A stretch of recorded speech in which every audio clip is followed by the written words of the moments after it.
You can now support the Terrible Warriors by visiting patreon.com/terriblewarriors. Today on the Terrible Warriors, we didn't know which game we wanted to play, so we asked you. And we went to Patreon, and we put up a poll. And with 38% of the vote, you have chosen Masks, the New Generation. Masks is a powered by Apocalypse game, similar in the vein to Monster Hearts, The Sprawl, and Worldwide Wrestling. And in this game, our players play teenage superheroes in Halcyon City.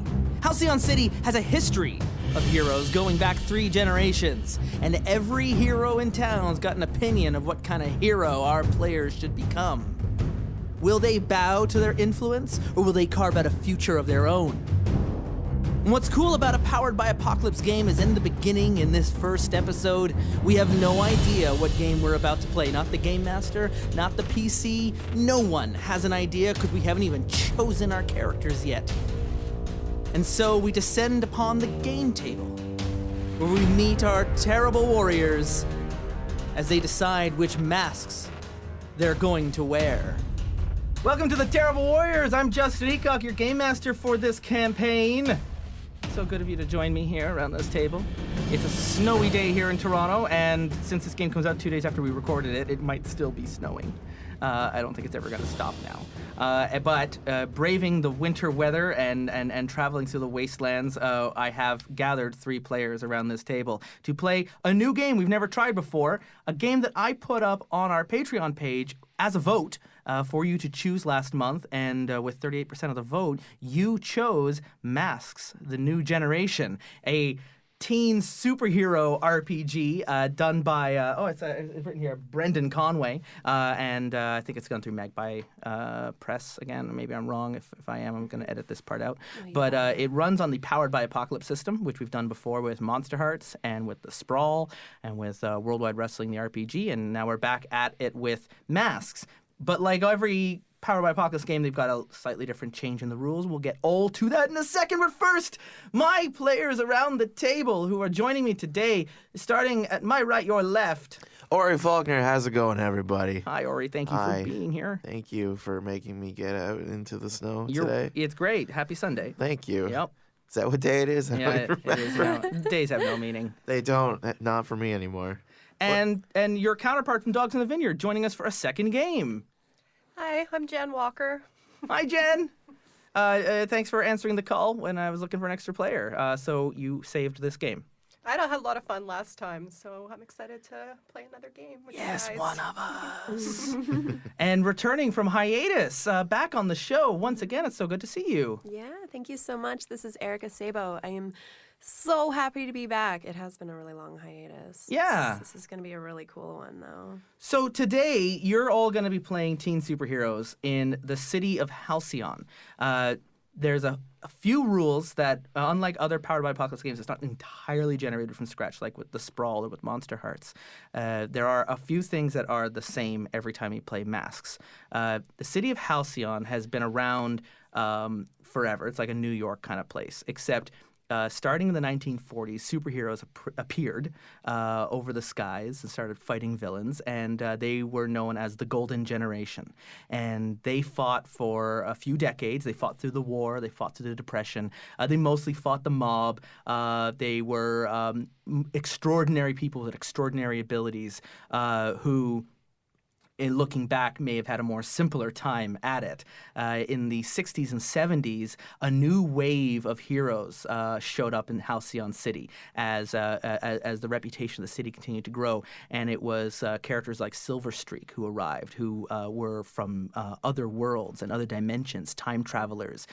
They were known as the Silver Generation. Things didn't get just superpowered. They got really superpowered. And where the Golden Generation today are either dead or mostly retired or into their 80s or 90s, and some of the villains from that era are a little lame and tame, trying to reclaim old lost glory. The Silver Generation is still very much in power in Halcyon City. They run the corporations and the agencies and the legacies of heroes that people remember. That was the peak of power for the superheroes. They through the 60s and the 70s, the Silver Generation, when alien portals appeared over town, and when the city went through a massive transformation, rebuilt itself. Some parts of the city are like alien architecture brought in from other worlds or from other timelines or other dimensions. This has just become part of life in Halcyon City. The city is real quick on repairing damage and heading into bunkers, and it's just everyone who lives in the city who doesn't have powers, which is most of them, are just used to this.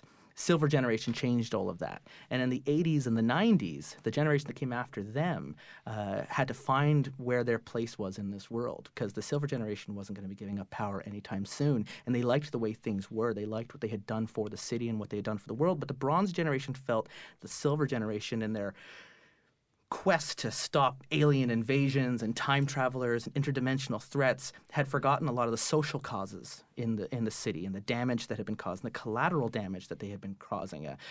Many heroes who came out of the closet from even the Golden Generation and other heroes who were fighting for equal rights began forming what would then be known as the Bronze Generation. They filled in the cracks that the Silver Generation left behind. They were known more as real, gritty, darker, gray anti-heroes, right?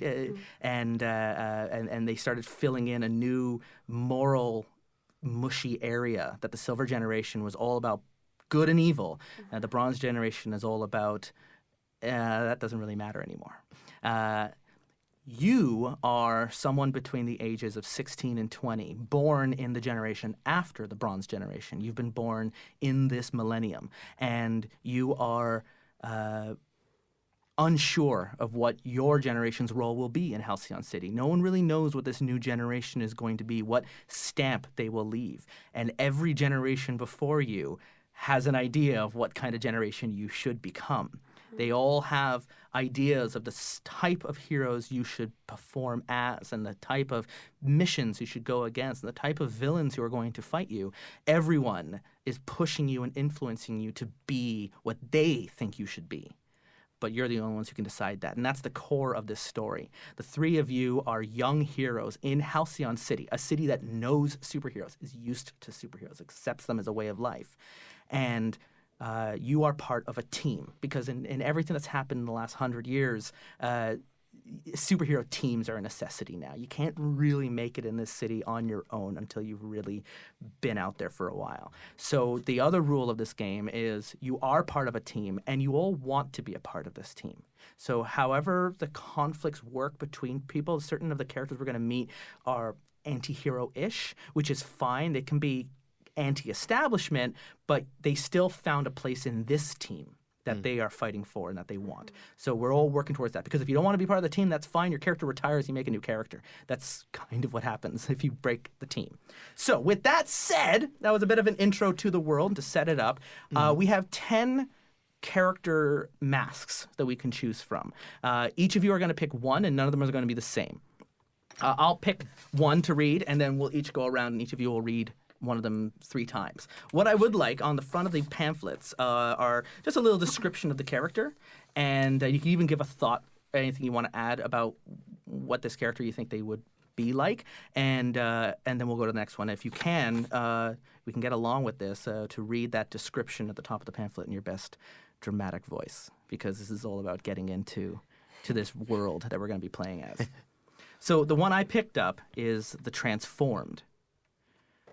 You can recall a time not too long ago when you looked normal, when you didn't feel their stares, when you didn't hear their gasps, when no one thought you as a monster. Those were the days, huh? So the Transformed is your Beast, or your Nightcrawler, or your Hulk, or Cyborg. They're characters who used to look human, who through mutation or accident or experimentation, that's completely up to you, they don't look human anymore. And that's now like a central part of their character, is dealing with now looking like the monster. Is Killer that like Croc kind of fits into that on the villain side as well. So. Is that like a permanent transformation? Like they can't like Hulk out to that? For Or this is it character, like it would be a permanent transformation because if you reverse the transformation, you're no longer the transformed. You would pick a new playbook. Right. Okay. Right? Like, this is a key part of your character. Yeah. So this would be, Bruce Banner's turned into the Hulk, but then he never turns back. Right. Yeah. Right? So that's the transformed. And if Erika, if you want to grab one of the 10 to read. Sure. I think I'm going to bring this one. This one caught my eye. The Outsider. You're not from here. Your home is an amazing place full of beauty and wonder, but there's something to this place, something special that you're missing back home, something human. So yeah, you'll be hanging around, at least for now. So characters like this, like Starfire, for instance, from Teen Titans. Yes. Sense of curiosity and whimsy. Yeah. Sense of naivete. Martian Manhunter as well. Right? And absolutely. you're a character who, it doesn't have to be an alien either. It could be a time traveler or from another dimension or from something else. But you are not from this world. This time. And you are visiting this world. And a lot of the character, you still have contact with your old world. In fact, a lot of that character you'll be getting like, tell us about what you're doing, and sending letters from home, or even missions, or people checking up on you, like monitors. But you have decided on your visit here to stay because there's something about this world that allures you. But you're the alien in the group, and also that character brings in the whole story of other worlds and aliens into our narrative. They will now become a key part of the story because they're a key part of your story. So that's what the Outsider brings. Jen? So the Janus. Wake up, breakfast, school, work, homework, sleep, repeat. It burns you up being stuck in this life, unable to make a real difference. That is, until you put on the mask. And then you can be someone else, a hero. So the Janus is the two faces, right? It's all about the dual identity, the secret identity. Most of these characters don't worry too much about the secret identity, or at least it's not a part of their story as much. This is the Spider-Man. This is Miles Morales, Peter Parker. This is a key part of the Janus' story is working with your private, mundane obligations and your superhero life, and living those two worlds very separately. There's a good chance if you play the Janus, the members of this team might not know your secret identity. Or maybe you let them in, or maybe one of them knows, or maybe they find out during the game. That's a real part of that story. Without the Janus in play, we might not worry too much about secret identities. We'll just be heroes, right? Like Robin doesn't really worry too much about when he's got to be Damian Wayne or when he's got to be Grayson as much, right? He's mostly just being Robin. But Peter Parker or Miles Morales, very much a key part of their story is all about protecting their loved ones and keeping their identity secret. So that's the Janus. Orie? Okay. I'm just going to grab the beacon. So you don't have to do this. You could probably have a safe, decent, simple life. It'd be nice. But come on! Superpowers, aliens, wizards, time travel. You're out of your depth. But who cares? This is awesome. Everyone should try it. So the beacon has no powers. So it sounds like he just really, really enjoys the beacon doing is what he does. the beacon is the mortal. The beacon is your Oliver Queen, is your Tony Stark, your Bruce Wayne. They, for whatever of their personal reasons, want this life, and they have drives written into their character that are always moving them towards this life. There's a lot of argument for them to not be a hero. And that's going to be a big part if you play the beacon is fighting those arguments and rejecting those assumptions because, damn it, you are a hero and you're going to show the world.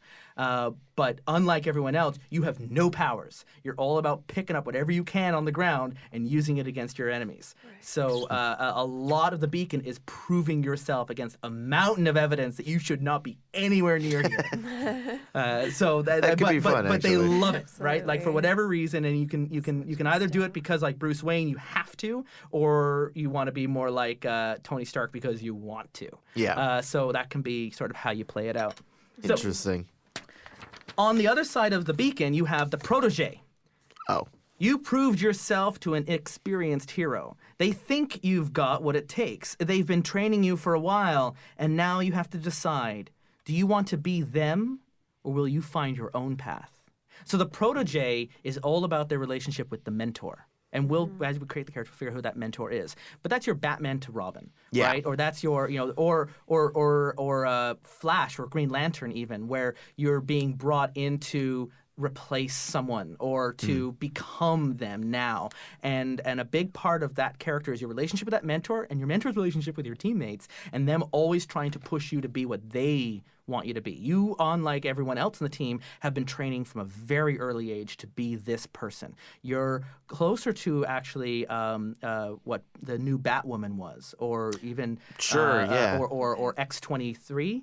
Well, to like Wolverine. That definitely reads like Cyclops to me. Yeah, you've been trained from a very early age to not necessarily take over for the mentor, but to potentially become even better or greater than the mentor. You could be Daredevil to Stick.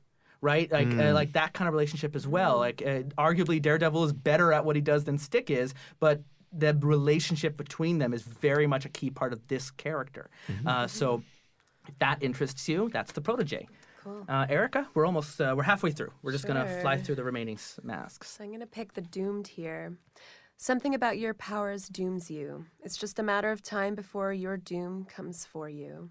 Until then, though, you've got a nemesis who needs fighting and a world that needs saving. After all, it's better to burn out than fade away.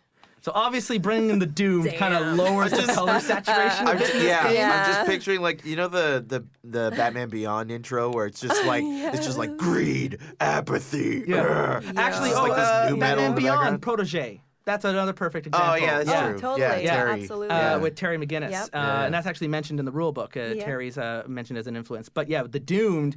We'll figure out the details of it when we create the character, but for whatever reason, they are going to die. And they are going to die by the end of their personal story arc. Maybe it won't happen today in this game, but that's a key part of their character. They're going to die. They know they're going to die, and they know that this is something that they are going to have to do. And maybe it's a bit like Harry Potter and his prophecy, where he knew he'd have to go up against Voldemort and that one of them would have to die so that the other could live. Or maybe it's more like a Dean Winchester deal with the devil, and he will go to hell once this deal is done. That can be, or it's just you've got a bomb or a villain that you have to fight, or whatever you want that to be. There is something about your character that will kill them at the end, and that brings death into this story. It's not by default part of Mask.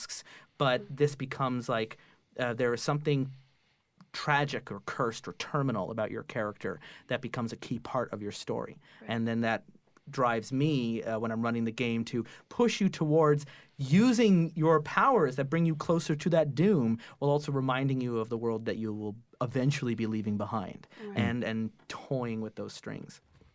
Jenn.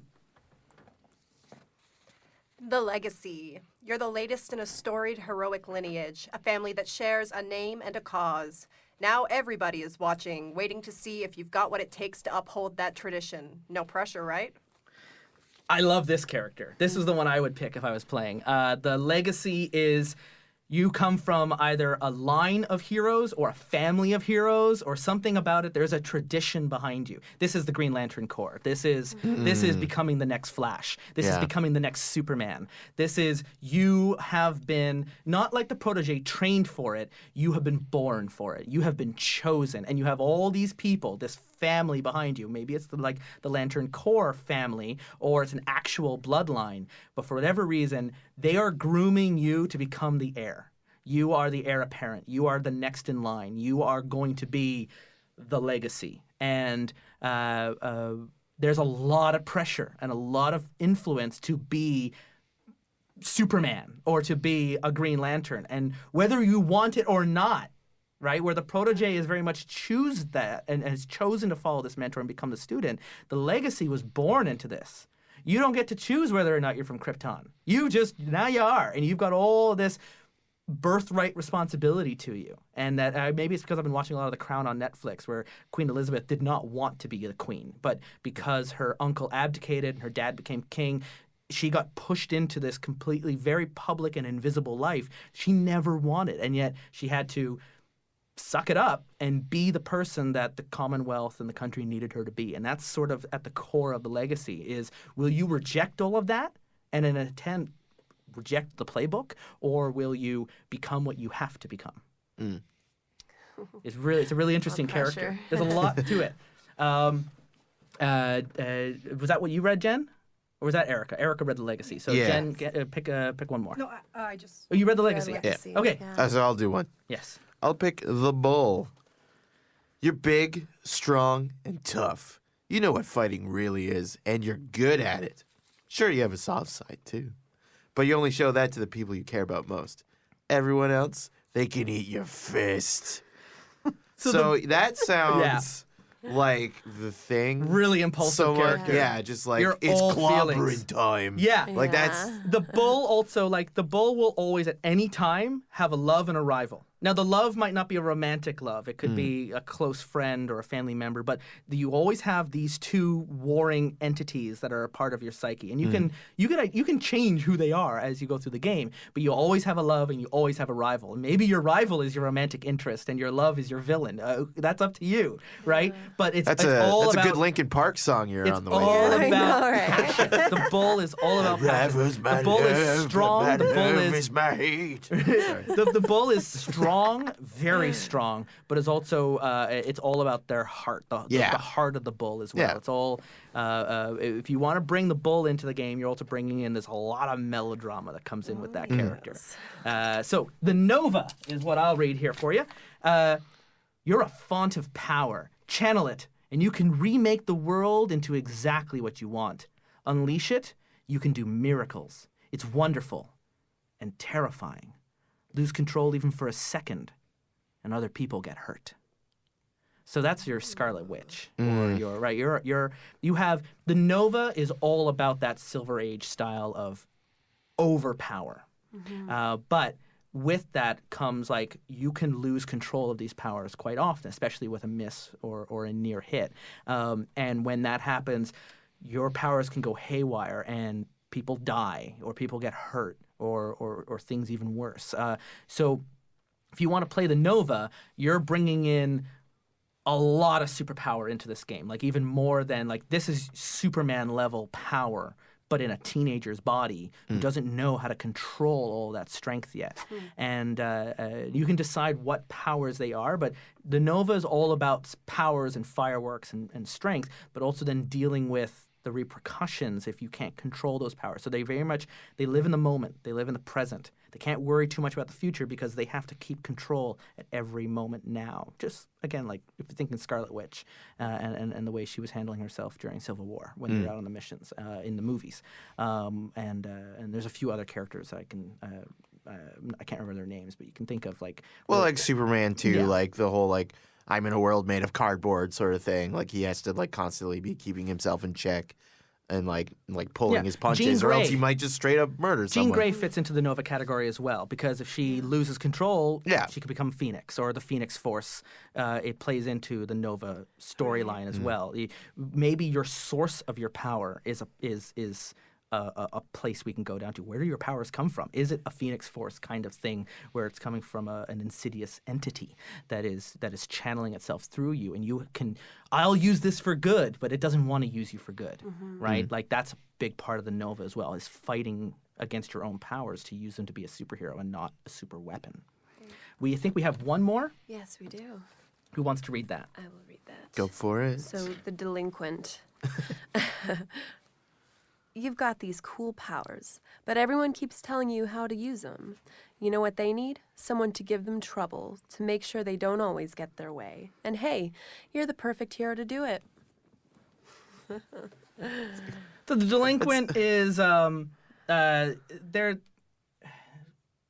they're the asshole in the group. They're always being snarky, but they also want an audience. They're also craving attention. There's also something about them. They want to be in this team, but they also don't want to be a part of anything. And so they're always kind of fighting that self of them. I mean, the delinquent is more. It's less about their powers and more about their relationships and the way they deal with the structures that are around them.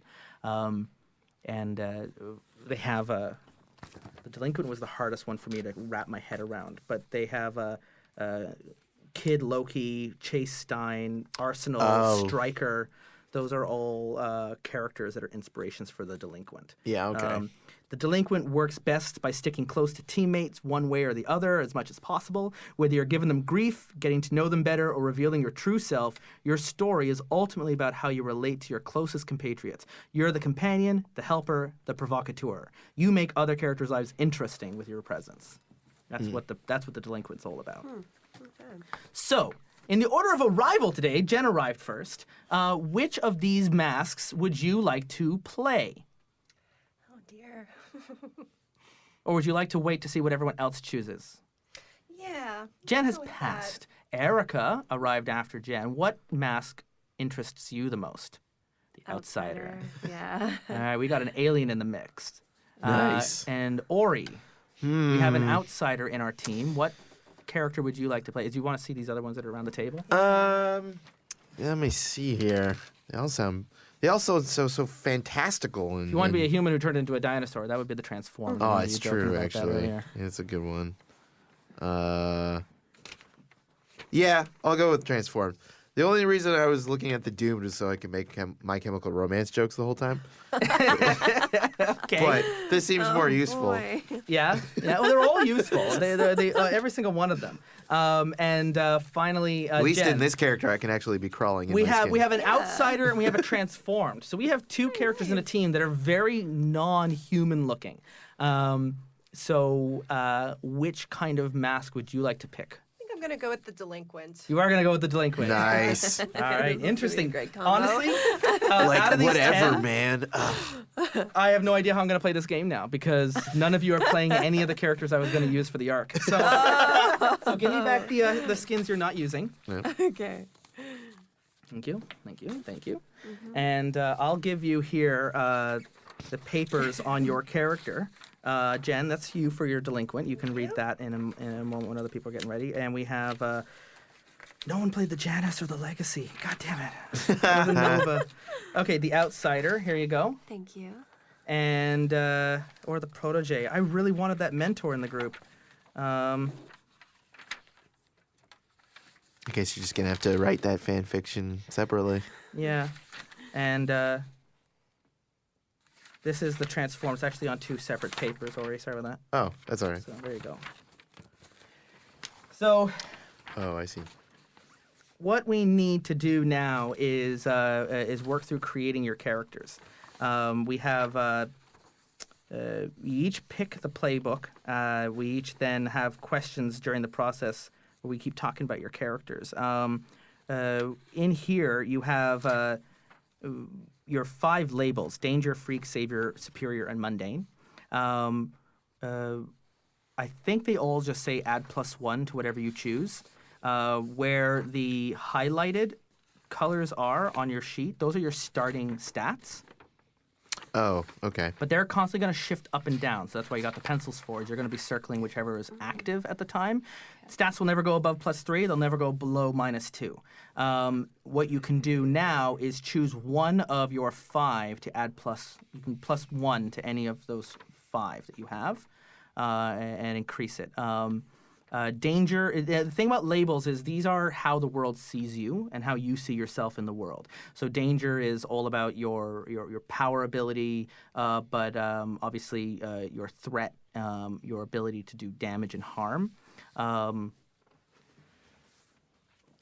Freak is how inhuman you are, how you interact with other people, how are they afraid of you, how much of you are an outsider, how belonging, your sense of belonging that you feel to the world around you. Savior is, as it sounds, it's your ability to self-sacrifice and put yourself out and defend others and to put them first in front of you, the needs of the many kind of a thing. Where superiority is your own sense of self, your ability to stand up for yourself and to defend yourself and to be like, look at me, don't you know who I am? And mundane is your human self, your non-powers, your everyday life. It's your ability to reach out and empathize with someone and talk to them person to person.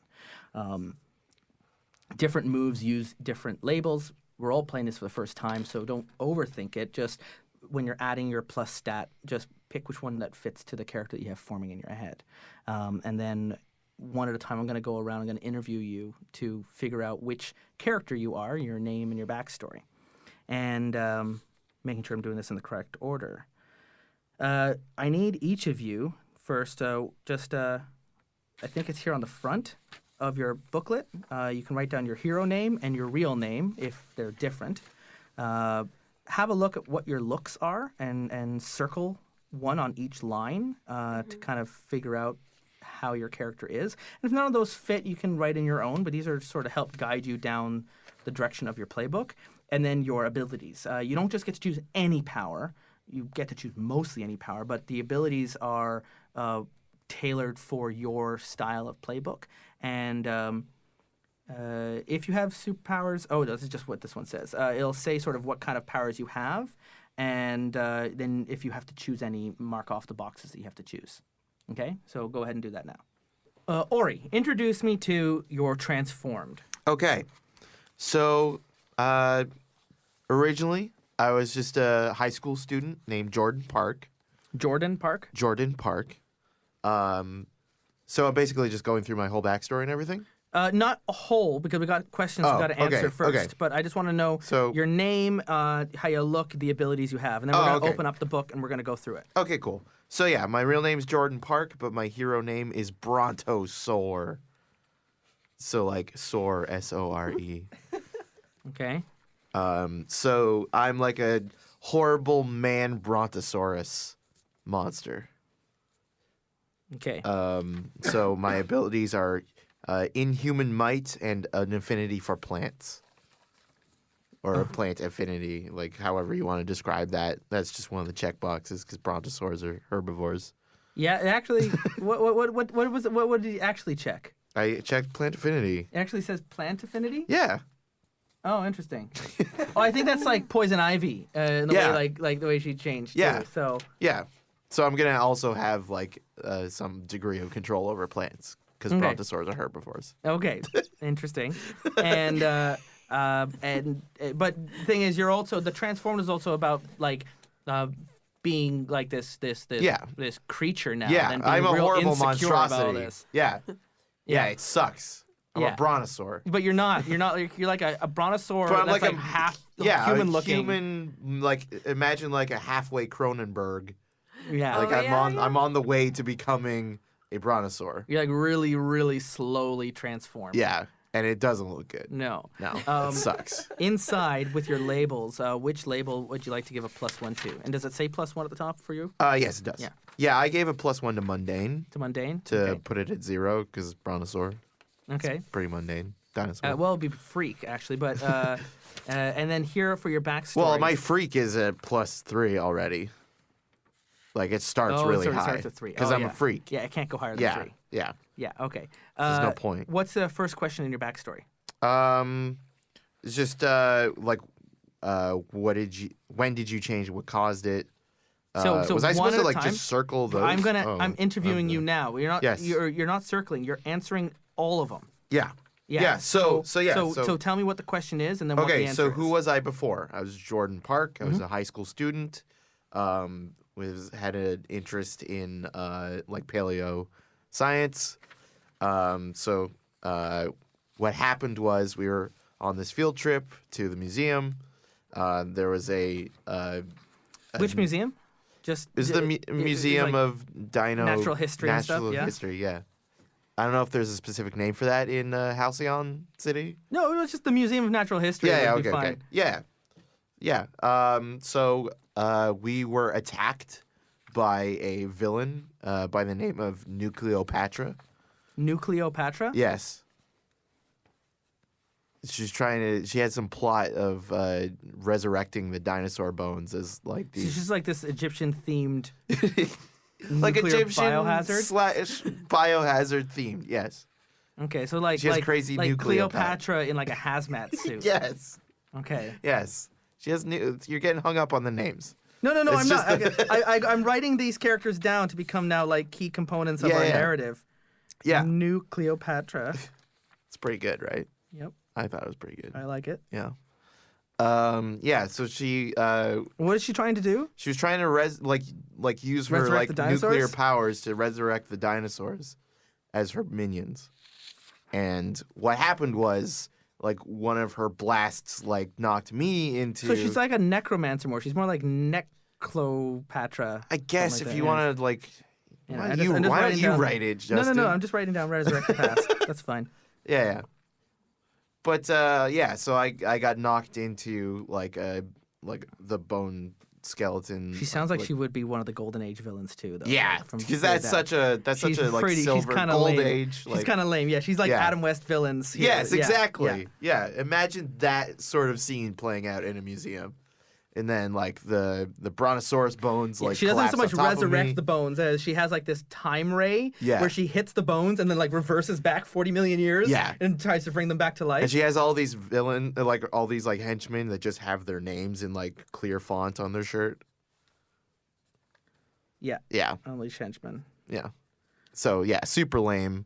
But yeah, I got hit with this beam while like falling backwards. Yeah, they're all Into- shirtless in like those like skirts and like those really like offensively stereotyped Egyptian movies back in like the golden age of cinema. There's like 60s rockabilly happening Yeah, while people yeah. are getting punched by police. Yeah, yeah. Yeah, exactly. Okay, cool. Yeah. So So then they I got- attack the history of Natural Museum while you're on a field trip. Yeah. And while she's using the time ray on one of the brontosaurus skeletons, it collapses onto you. Yeah. And begins to like do like really messed up things to your body. Yeah. And so you've got Yeah. this like rewinding. So I start to, like, You've got mutate. this rewinding brontosaurus genome like mutating your body. Yeah. I'm de-evolving into something I could never have possibly been. But like our DNAs are weirdly intertwined. Yeah. So I'm just this like horrible brontosaurus man. Kill me. Yeah. Yeah. I shouldn't live. Oh my God! How long were you like just in like a coma for this, or was it? Oh no, this was like instantaneous. Like I managed so to like the rubble fell and then you burst it off and you're Yeah. this monster. Yeah. Oh. And it freaked everyone out Everyone and they ran. ran away. Everyone ran. Yeah, so I Have you inadvertently seen your saved the day. schoolmates since? Not like up close. So from that moment there, your I life couldn't was go over. to school like this. Yeah. So everyone just thinks you went missing after that attack. Yeah. Jordan Park. There's still like milk boxes and signs all Yeah. around Halcyon City. So every going, time I Have you see seen milk Jordan and Park? I just see my old face. I'm like, oh, I wish I was a better dinosaur than this. Because that's my character's thing is that he like, you know, it would be also nice to just be a human again. But I also am extra mad that I didn't turn into a cooler dinosaur.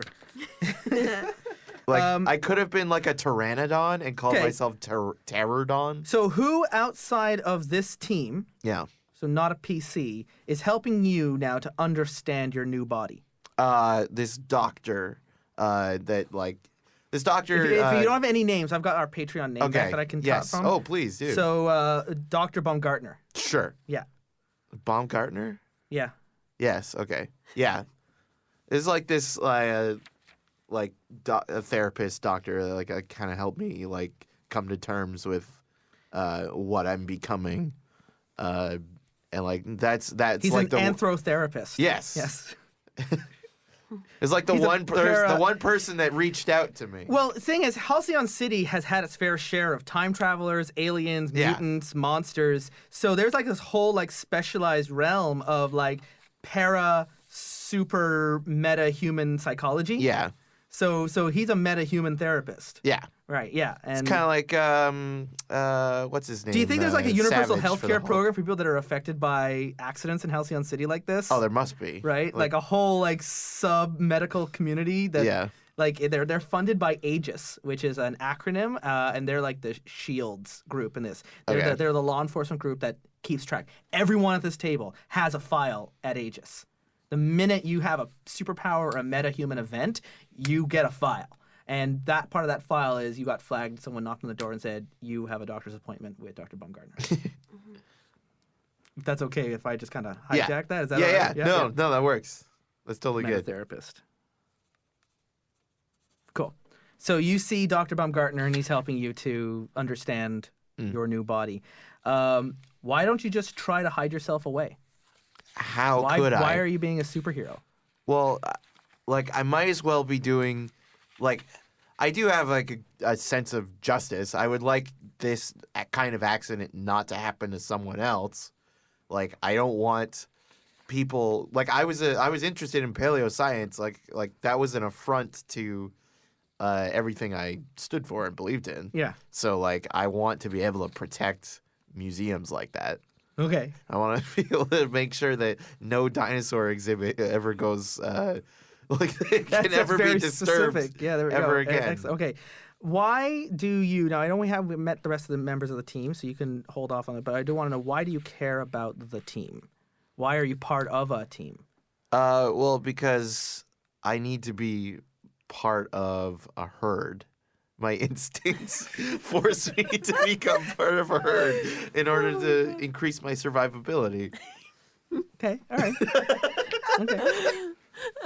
And also, you know, we're all kind of freaks in our own way. Yeah. And But mostly because I require more than one brontosaur. okay, Jen, it's your turn. We're now going to introduce your delinquent. Yes. Did you come up with a name? Yeah, it's probably not very good though. You can Just change went it. with Jane Doe. Jane Doe. And real name, real exciting also, Jane Smith. Jane Smith. Yeah, Wait, so I Jane went Jane with Doe is your alias? Yeah, yeah. That's pretty good. I like that. And can I see? I'm just gonna. Yeah. I'm sure you have these things. So you describe how you look. So I don't know. I went pretty basic. I'm You a went with woman. jaded eyes, casual clothing, and Yeah. a cheap costume. So Yeah, Yeah. you know, punk rock girl. Doesn't you got a bit of a really- Jessica Jones thing looking here. You're not really Exactly, running around yeah. in a costume, but so much as that. just like jeans and a jacket. I want to be comfortable. I want to look cool. And what were the abilities that you chose? Delinquent abilities are messy, deceiving, or frustrating, and you chose 2 of these. Yeah, I went with teleportation and illusion.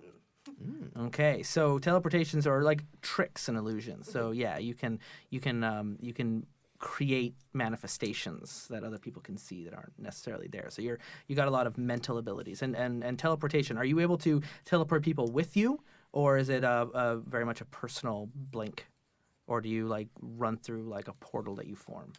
I hadn't thought about whether I could do that with other people, but I'm gonna go with no. No, because like even Personal Nightcrawler can ability? grab onto people and teleport Okay. with them, and then there's other people that can like Doctor Strange can create a portal that people can just walk through like a doorway. Those would all count as teleportation. All right, I'll go with the yeah. If I could hold on to someone and take them with me, then Okay. that could be useful. All right. Yeah, you've definitely used it to shoplift. Your labels. Which one did you choose to increase? I chose to increase superior. Okay, your superior is up to 3. Yeah. And now I'm going to ask you your backstory questions. I can't read your handwriting, so it's okay. Yeah, it's very scribbly. How did you get your powers of teleportation and illusions, these psychic abilities? I went with like won it in a game of chance. Like, you know, walking down the street, one of those kind of like sketchy alley 3-card Monty type people gives you an offer of winning, you know, something of unimaginable Really, you just went with the value. monkey's paw. You just Yeah, have exactly. the And yeah, ended up with these powers. alleyway. Tell me more about this game of chance. Are they part of like a larger gang? Are they known throughout the city as people who like offer powers to people to turn mundane humans into metahumans?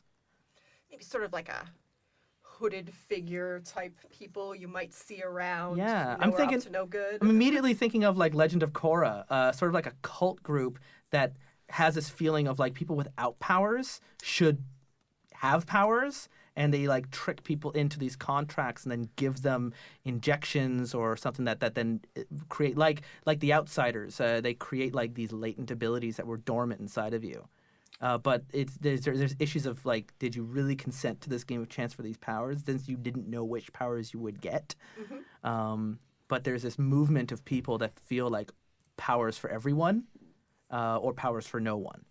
But this idea of like this 2-class city of people that have no powers and then this like ruling class of superheroes that look over the city that have all these meta abilities. I think that's who you walked into in this alleyway. That sounds good. Yeah, this cult of the mundane. Cult of the mundane. So good. What do you do for fun? So I went I like punk rock and smoking pot and sleight of hand. All right. That's pretty I'll make straightforward. this blunt disappear, man.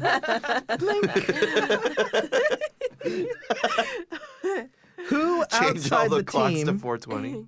Who outside of the team thinks better of you than you do? My perpetually disappointed father.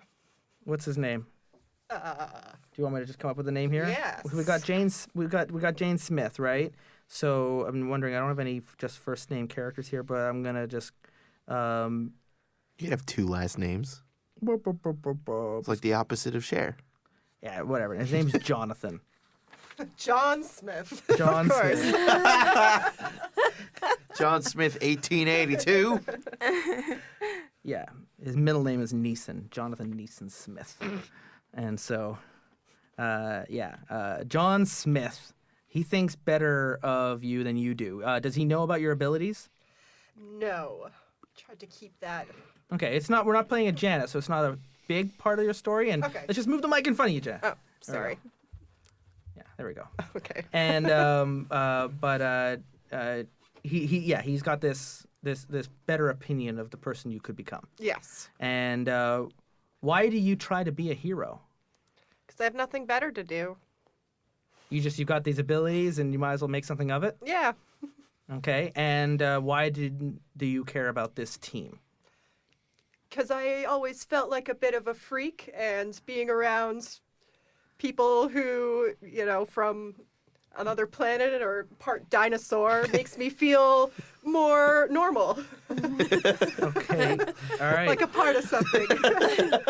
Wow. Interesting. At least you feel normal.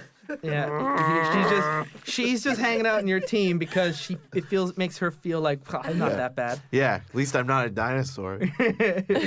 All right. Rounding up our team, finally, we have our last member, Erika, playing the outsider. Yes. What's your outsider's name? Like my hero name? Yeah. White Light. And does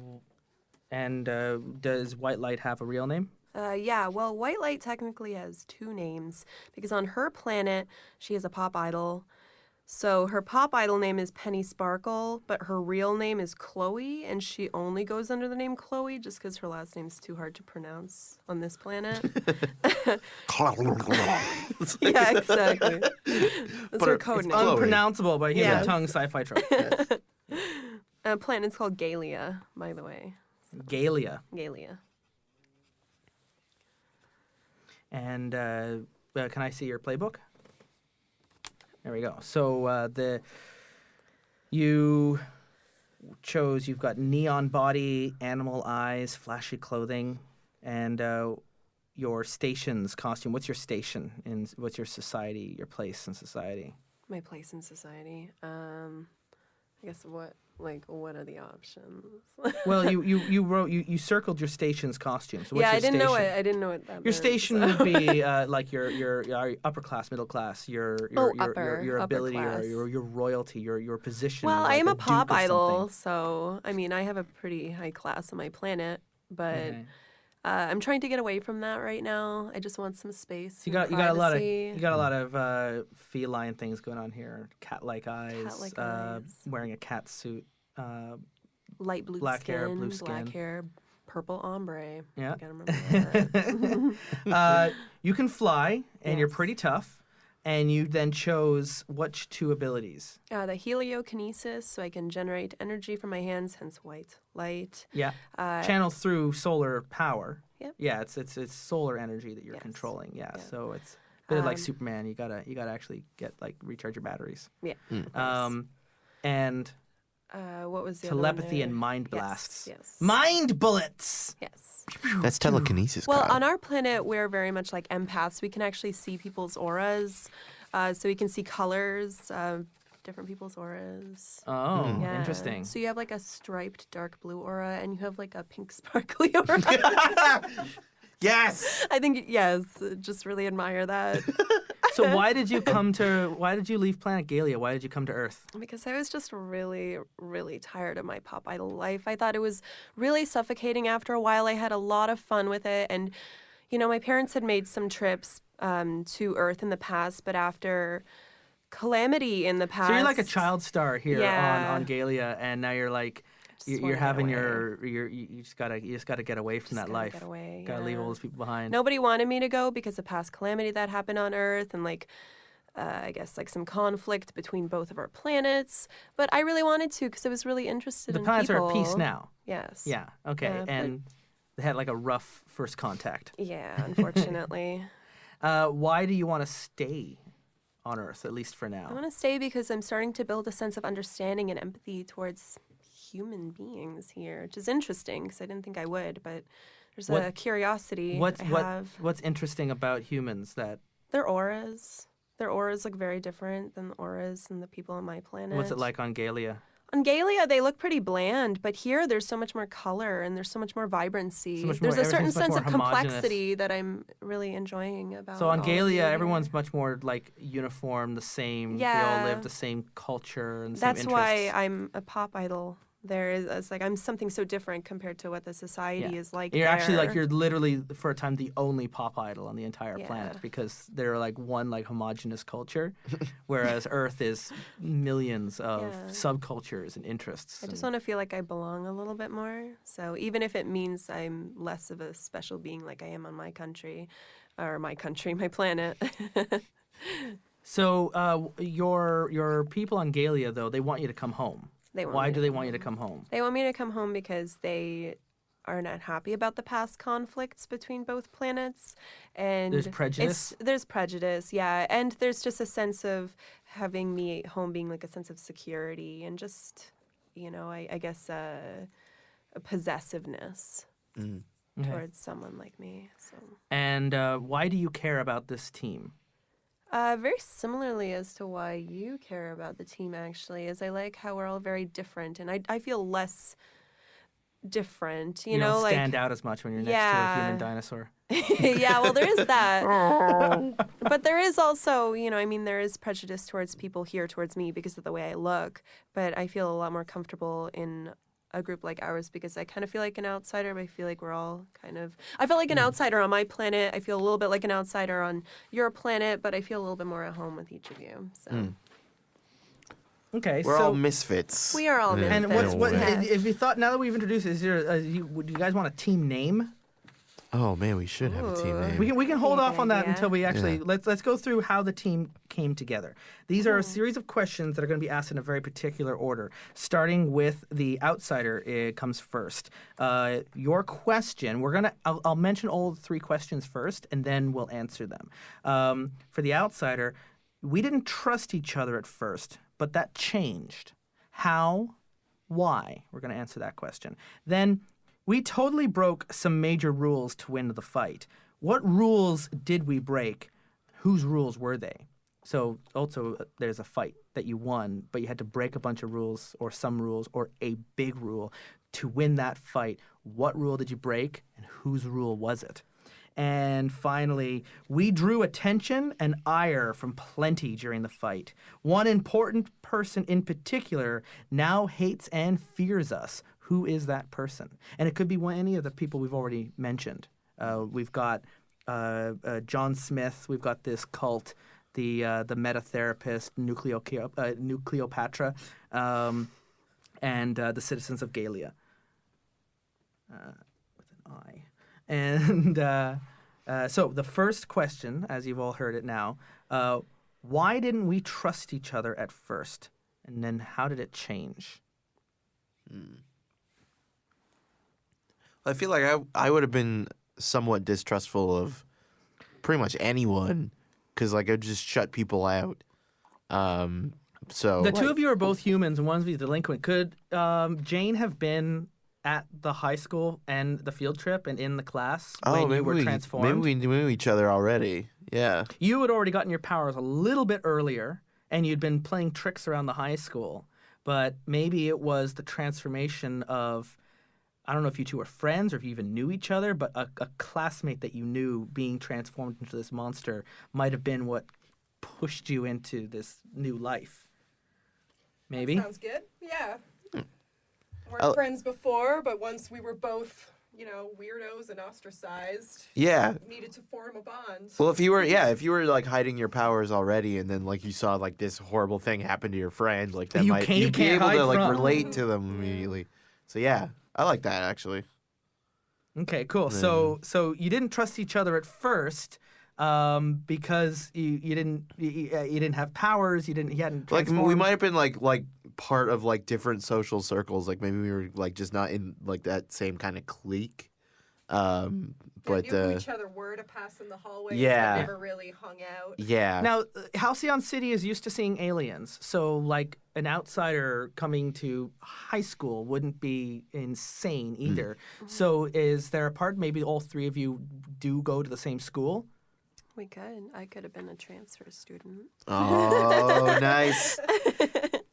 Part of a cultural exchange program? Yeah. Yeah, exactly. Cultural exchange program. And of course, very curious about everybody, but also very hesitant, not knowing the capacity of human beings. But you right? didn't trust each other until the accident. That's what changed. Yeah. Yeah. I think that would have been like the crucial moment that kind Yeah. of like brought everyone together. Yeah, and so this Like maybe we empathy were all you on that had field for this- trip. Yeah. Everyone ran except you didn't, because you're a hero enough that you could have helped chase away Nucleopatra before the other heroes showed up to the museum, and you teleported, but you stayed just around to see what was going on. Saw that Jordan had survived, but was being like taken away by Aegis agents he'd been mutated, and you eventually were able to reconnect and keep tabs with each other. But that's how you came to trust each other, was actually this attack at the museum. So the next question we have is, we totally broke some major rules to win the fight. This is how now your team got together after this accident, after this moment that brought you all together. We totally broke some major rules to win the fight. What rules did we break? Whose rules were they? But we also need to be like, what are we fighting? Yeah. Who are the three of you fighting right now? And why were you doing that fight? You defeated a dangerous enemy. Yeah. And who was it? It was like your first victory. This victory was like, I guess we're a team now, right? You shared that moment, and you've been working together ever since. Following in the long tradition of Halcyon City superheroes. Like what other situation would we have gotten into? Maybe did you try to track down Nucleopatra? Could have been. And we had one of her henchmen or someone like a smaller Trying enemy. to get that device she used on the Brontosaurus skeleton? That that- could reverse my time fluctuated body Yeah. back to just regular man. So, so you broke some major rules when you won that fight.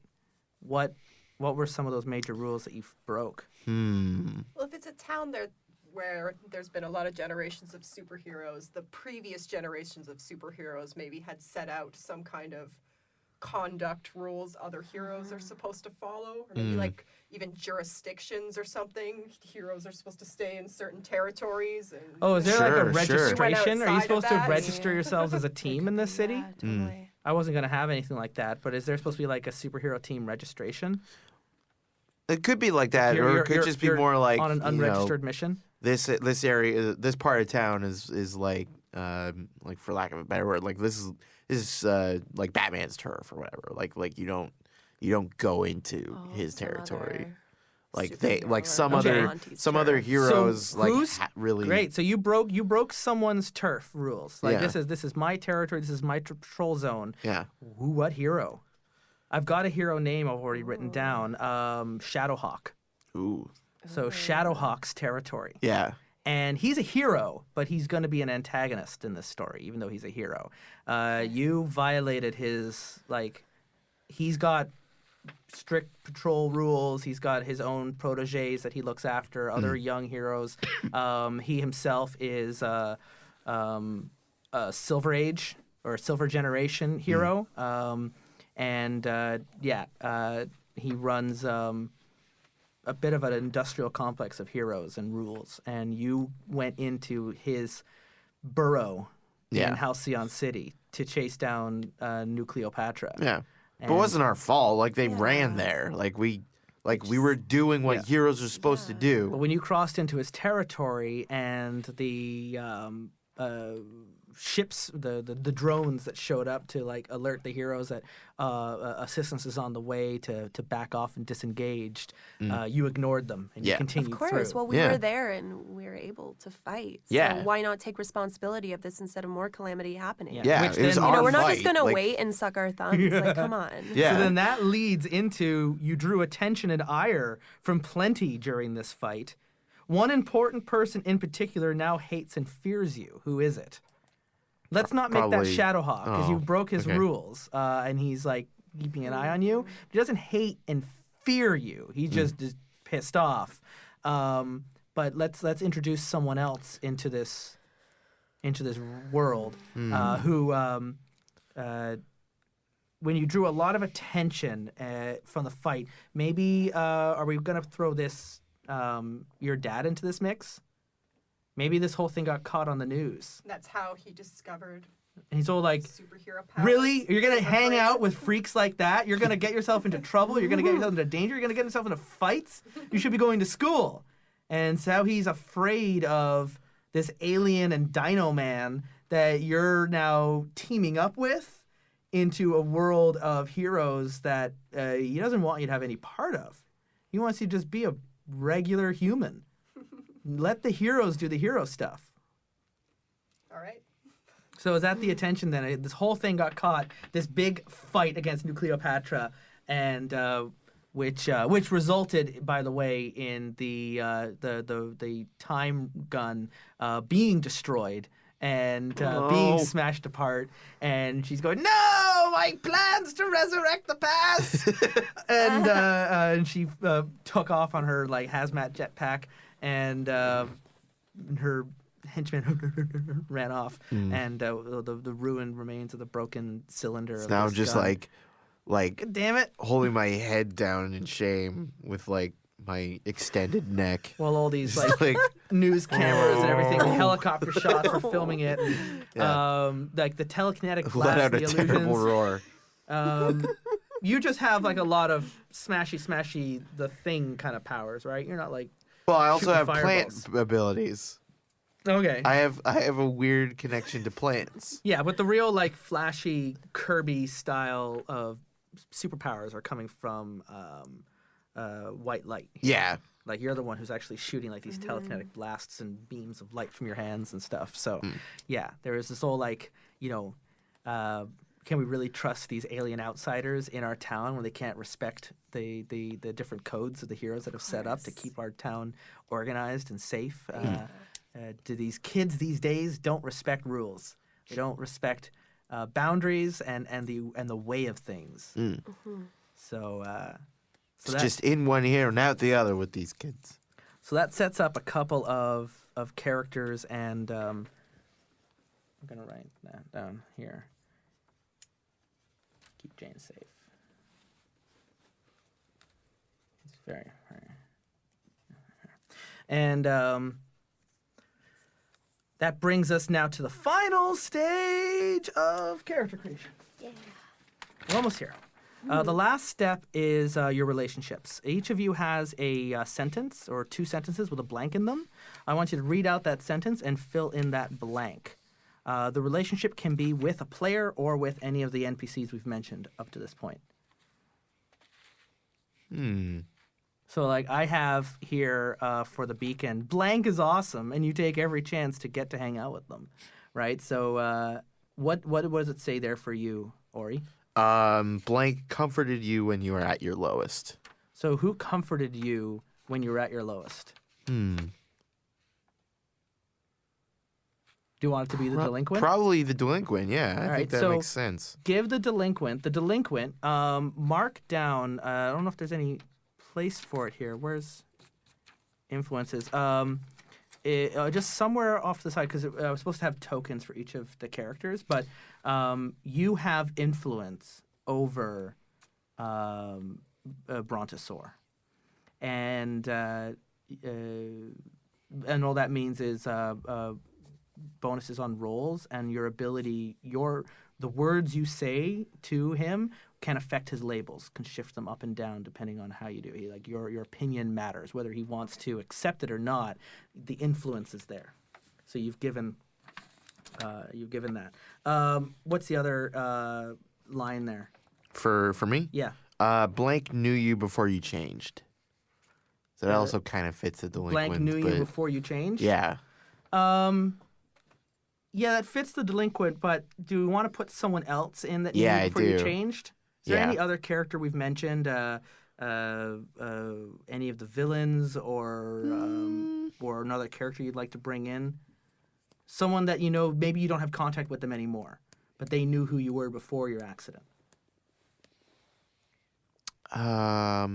Let me think.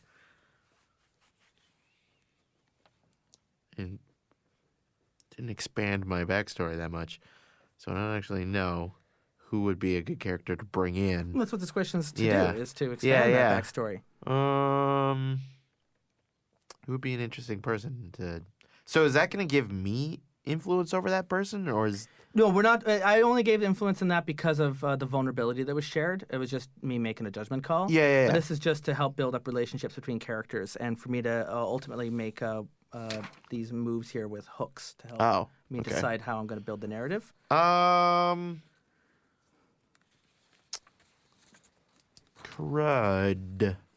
I don't know yet. Okay, we'll come back to you. Jen, Maybe move on. what's the first sentence in your relationship? You keep trying to impress blank with your antics. Who do you keep trying to impress with your antics? I don't know, maybe that weird cult who gave me the powers. It matters to me that they know that I'm developing them. I'm going to keep the cult a little bit more mysterious for now. Okay. I don't know if you've been in any touch with them since. Okay. It's just like Reddit forums and stuff. But let's make this more of a specific person. Is there anyone that you just want to keep impressing with your and making like illusion tricks and stuff, and like you're that shit disturber who just wants to get attention by like bugging them and trolling them? White Light or Brontosaur? Maybe I want to impress White Light because she has such grand powers, and I feel like, yeah, she's all cool and sparkly. yeah. Cool. What's his? You have another line under relationships? Yep, and you and blank pulled an awesome, if illegal, stunt together. Who did you pull an illegal stunt with? Maybe Brontosaur to make him feel better after, his transformation. So you Show went him on, how like- much fun he could have with powers. So you went on some crazy illegal joyride and some like helijet? Yeah. That would have been really fun. Okay, yeah, you So, like- you hold on to that memory. That was a great memory. Yeah. Remember that time We we just stole stole that a government helijet? helijet? I just got like my head sticking out the window. Like, this is awesome. All right, so write I those like names that. down. And Erika, your relationships. Sure. So you've been learning about Earth by spending time with blank. Who have you been spending time with to learn more about Earth? Brontosaur and Jane. We could say that. Yeah, just the team. So you guys have been could say teaching her about the getting ways to of know. Earth? Yeah. Yeah, Yeah, a you little guys too are timid to just great go up teachers. to people, but okay, you guys are good. All right, and what's your other? You have a crush on blank, but you keep it under wraps. So I put Jane. I have a crush on you, and you're apparently trying to impress me, but I'm trying not to let you know about my feelings. Whoa. Complicated. I know. Nice. That's pretty impressive, I guess. Like, I It's don't know not what like you're I talking about. like you or anything. All right, so final step here, Brontosaur, influence. What Yeah. does the line say? Yeah. Oh, the influence line? What does that line say? I'm just gonna follow the directions. You try not to care what other people think. Even if you can't shut everyone out, give influence to one teammate. So give influence. We've already given it to Yeah, Jen. so I would give it to a White Light. Well, no, let's just we'll give it to Jen. We'll just keep it. I want to hand everyone else to everyone have influence. Oh, I'd like okay. to keep it at least a little So bit. just all to the... So Jen's got your influence. You can only get influence once. Okay. You either have it or you don't. It's not something that stacks, Okay. right? And if, in fact, actually, because if you ever get influence a second time, you get to shift a label, Jen. So because that's happened, your influence well, this is an example now. You get to shift one of his labels of his 5. One will go up and one will go down. Which of the 5 labels would you like to see go up or down? It doesn't, without even knowing what the number is, because if you want the freak to go even higher, that will put a condition, maybe insecurity onto him, like you don't think you can measure up to the delinquent's desire for you to be even more freaky. What label would you like to shift? Danger, freak, savior, superior, mundane. Which of these traits would you like to see more amplified with your friend, the Brontosaur? Okay. Maybe see Savior go up. Oh. See him more of a savior. So at the expense of what? Like, what do you not see him as of these 5? Mundane. So he's not mundane. Okay, so shift your mundane down even more. So that's back down to -1, and your savior goes up 1. Yeah. All right, and this is going to happen a that's lot wrong in the one. game. It's going to keep going up and down, like as these labels shift positions. Sweet. All right, that's one thing with influence that you have, Jen, is moves that you do later in the game can be shifting the Brontosaur's labels around. All right, so your influence. So mine says you care way more than you let on. Give 3 teammates influence over you. Okay, so everyone's going to get influence over the delinquent. She really does care about what you guys think. So mark that down so we don't forget. Yep. By default, every adult in Halcyon City starts with influence over you because you're all young kids. By default, people your age do not, unless other things happen. We haven't met anyone like that. Erika, what does your influence line say? It says choose your demeanor, haughty or cheerful. So I chose cheerful. Yeah? And it says if you're cheerful, like I am, you're thrilled to be here. Give everyone influence over you. Okay, so everyone gets influence over white light. So in fact, the only person you don't have influence over is Brontosaur, which is, I kind of like how that's balanced, but everyone else has influence over everybody. So you're a pretty tight-knit team that really cares about how the other members of the team think about you. Yeah.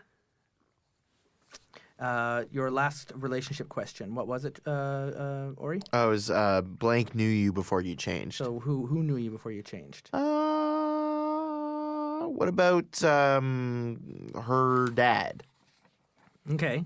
Her father knew me as like that kid's cool.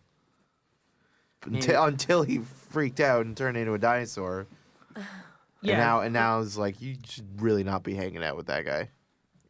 Yeah, he might be Yeah. part of like a parent-teacher association stuff. He's like really kind of like involved in the school. Yeah. And he knows that like this kid went missing. Yeah. And I was like a good student too. yeah, Like I was there's like this little memorial service that was held and everything Yeah. at the school because you haven't even been back to your parents because you're this monster. Yeah. And everyone just thinks you're either missing or presumed dead, lost in the attack. There's this whole ceremony and this whole thing, and you're at the ceremony going like that scene in Stranger Things when they're all like having that ceremony for their missing friend, and like he's alive, he's in the other side. You're like the thing, you're not like paying attention because you're like he's alive, he's just hanging out at our base.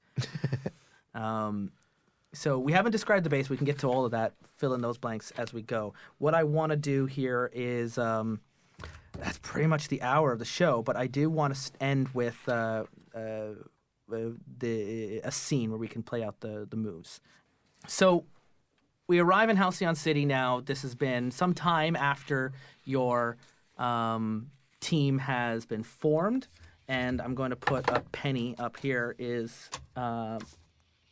team is a resource in the game. As you take certain things, you might add team to the pool, and then throughout the game, anyone can spend team on someone else's role if they can assist them to like increase it, right? And so as you work together as a team, you'll add more pool to it. At the beginning of each hour, I'll be starting it with at least one or adding one into the pool to kind of prime the pumps, get things going. Okay. So as we come through Halcyon City, city of the future, city of the world, city of heroes, and gleaming skyscrapers, technology far in advance of other cities, some of them even alien, brought in from Galia after the armistice agreement and the peace accords have been made. They've brought their own consulate and people and architecture onto the city, and it's become like a port of call now as these aliens come to meet Earth. And and likewise, humans have now gone off to visit on Galia as an exchange, and that's how our white light ended up in our school. As we move through the city, we hear in like the comic book box the radio scanner of a police car that a villain calls himself the Void is he's broken into a laboratory, secure laboratory vault after some tech, and it just happens that this is, unlike the thing with Shadowhawk, is in an area that the three of you regularly patrol. And you're nearby when you pick up the scanner. I guess you're in your stolen helijet, and you're going through the police scanner, and you hear the Void is attacking I don't know. Let's come up with a name for this scientific laboratory. Give it like a corporation's name, and it's their like secure vault for all of their experimental equipment. Exocon. So they broke it into the Exocon laboratory. Not to be confused with the convention that's being held like 3 doors down. Yeah, no. At Exocon? No, Yeah. That's different. Yeah. Yeah, that's the convention for superheroes with exoskeletons. Yes. This is the pharmaceutical. And None of them can be experimental equipment. bothered. Yeah. So the Void is attacking. You guys have never heard the Void, but enough that the authorities nearby seem to know what's going on. And as we come down, before the three of you arrive, each of you are going to arrive individually. One of you is in the helijet and puts out the call, but all we see in the comic is a hand pressing the buttons. We don't know who it is yet. And we come down to the outside of the street and the big glass doors into Exocon, and standing in front of it in like a trench coat and hat and mask, like a wrapping. He's clearly like a Bronze Age or Bronze Generation villain, covered in wrapping, and with this great big ray gun looking thing. He's pointing it at a wall, and as he's triggering it, this big red beam comes out onto the wall, and it's not so much melting the wall away as it's phasing, and it's just creating like this perfect hole through the wall as and he's just holding that as other people are coming by. He's got another piece of equipment on his back that's creating this red field around him that's preventing any of the police that have come around with their guns out around the cars to get through this field, as he's just going to walk right through the wall. So while all this chaos is happening, it's like dusk, the sun is setting, people are running off, as you do when villains arrive, and the police are holding back, and they're waiting for the heroes to arrive because normal humans can't really deal with threats like this, so they tend to let the metahumans handle, and they just secure the perimeter. And who wants to arrive first on the scene? And describe how you arrive. We're not going to get engaged yet, just your arrival, and then when all three of you are in, we'll engage. Okay. I would jump down from the helijet and do the Superman landing. Okay. So as the sun's coming down, all of a sudden there's like a little shadow over bar. Yeah. Just this sound. Yeah. And all of a sudden this brontosaurus man falls out of the sky flailingly. Yeah. So you hear like some of the officers are like, who's that? I don't know, it must be someone new. Yeah. Just scream to the sky. All right, so as the battle cry goes out, who arrives next? I'll teleport in from nearby after hearing about the trouble. So he superhero lands onto the ground, and you just bamf right behind him. Yeah. And white light. Well, because of my flying abilities, I sense danger nearby, and I swoop in to go help my buddies. So you come down and you just good. land. Yeah. Do you touch the ground, or are you staying in flight? No, I'm usually in flight when I'm in battle mode. Yeah. Is that a Galia thing? Do your people just not normally touch No, the we ground? do, but if there's ever a situation where there's like, I thought it would be an interesting cultural thing where it's just like culturally, you just don't let your feet touch the ground. It's just like a little taboo. When we're in moments of danger, then we are perpetually floating. Oh, okay. So when Gives you the most when mobility. Galeas get Yeah, like exactly. agitated, or when they're on board, they all like so. If you're Yeah. like talking to someone if you're talking to a Galean and they Yeah. start getting like a little agitated, you'll notice they'll start like floating up above their chair. It's a little hard for us to be able to hide those kinds of Interesting. emotions. Interesting. Yeah. Oh, that I am going to use that. Okay. I'm going to use that against you. So the three of you have now arrived on the scene, and the void. He's not paying attention to you. He's gonna start walking towards the hole in the wall that he's created. And at the beginning of this, you have where's my move sheet? Directly engage a target. You have a team move. When you enter battle against a dangerous foe as a team. Right, so that's what's happening here. That's just because it's the first episode. I'm just sort of like guiding you into it. Yeah. Who in this situation is the leader? Kind of thinking Probably the one not. in the helijet who like called it in. I guess.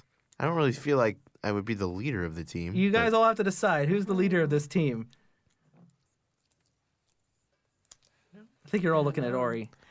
I think you're all looking at the All right, reason all why right. you're even a team. Okay, all right. I'll be the leader. You're the heart. Yeah. I think you're the heart here. So, That do makes you sense. have influence over both of the other characters? Actually, I do. So Yes. you get to add team into this pool. Sweet. Did it? Everyone has the same purpose in this fight. Each of you, what is your purpose in this fight? Why have you answered Brontosaur's call to take on the void? Pure empathy. Just looking out for my friend. Yeah, Yeah. but it's like the purpose. Like, is your purpose to what? Jen, why are you fighting the void? Why are you here? He wants to rob this. He wants to rob Exocon. You guys are showing up. I just want to know, do you have the same purpose or do you have different reasons? It sounds like you all have the same. I need you to answer I mean, the my question. purpose is just to make crime extinct. Yeah. Get it? Right. I It's going to guess be 4 episodes of that. It's not a complicated question. I just want to Yeah. hear you say that you all have the same purpose. Well, that's the thing. I think after all the calamity on my own planet, I'm just not one who wants to just accept that conflict, and I want to face it and fight it Okay. for a greater good, personally speaking. Does anyone mistrust the team leader? No. No. And Sparkle. your team, you're prepared for this. You're on balance. You're ready for this. So, anyone working with team can spend 1 from team to give them +1 to their roll. Team members can also spend team to act selfishly when you act selfishly. So at this point now, you guys can just describe to me what you want to do to stop the void from stealing from this place. And you've got some basic moves. Oh, we didn't talk about which moves you picked, but you'll just tell me then when we get into it. But each of your moves have triggers that happen on specific times, and you can let me know when you want to do those, as well as the basic moves that I handed out in this in your little pamphlet there. That's for you, Orie. You have like directly engage a target, unleash your powers. Comfort or support probably won't happen right now. Piercing the mask is when you see someone for who they truly are, or defending someone or something, or you can even just assess the situation right now, or provoke someone to do what they want. Taking a powerful blow is usually something when you're already in combat. So, what would you of those moves going into this fight? What would you like to do here with the void, or are you just gonna watch them? Or are you gonna stop him? I would want to act immediately. So you 'Cause want? he's clearly doing something. So do like you want to directly engage Yeah. and just go right in? Yeah. Okay. Yeah. So I'm not gonna. I don't want to wait to see what comes out of that hole. okay. So how do you want to engage him? Do you want to tackle him? Want to? Yeah, I think it would just be. I just do like a charge in. Okay. Yeah. Okay. Like a stampede. So you're going. So roll danger. Okay. Sweet. Do I just roll both of these? For Yeah, that? you roll both of them. Okay. And you With add my- your danger label. Yeah. So that is 9 altogether. So on a 7 to 9, you're going to pick one of these. You resist avoiding their blows. Because when you hit, you're going to start trading blows with them. On a 7 to 9, you can resist avoiding their blows. You can take something from them. You can create an opportunity for your allies, or you can impress, surprise, or frighten the opposition. Huh. There's 2 of those And that you I also have to really describe like. to me how you're getting through the red field. Yeah. Well, it's just like a force field, right? Yeah, it's more like it's stopping bullets, not people. Yeah. So Well, I feel like like my my size and like force is too much for it. okay. Like I just barrel. It's clearly meant to stop like projectiles. So like I just smash through it Okay. and I just like collide with him. So of those 4, do you want to resist avoiding their blows? Because you're going to start fighting back and forth. He's going to yeah. try and hit back against you or do something to stop you from stopping his I plans. feel like I'd like to like because one of them's like take something from him. Take something right? from them as a I'd second like option. to take that. Can I take that like ray gun with him or from him? Yep, you can. Then I would like to do that. So when you move in, although you are going to take a powerful blow when you do this, you don't have any conditions, so just roll 2 6s. Okay. You want to roll low for this. Okay. 5. You rolled 5. Actually, on a miss, you stand strong. Mark potential as normal and say how you weather the blow. So on your sheet there, actually, mark potential. I think that's on the back. Okay. Oh yeah, right so here. fill in your potential track. So When like, you get 5 of those, you level up. oh sweet. So you mark potential because you fucking rock this. So you push yourself through his kinetic barrier. Yeah. And you run up to the void and you tackle him to the ground. Yeah. And you rip the gun away from him and you just throw it. Yeah. Can I like throw it towards my teammates? That would be more like assisting your allies, and okay. you didn't roll high enough for that. All right. So yeah, I'll So- just toss it away. And he starts trying to.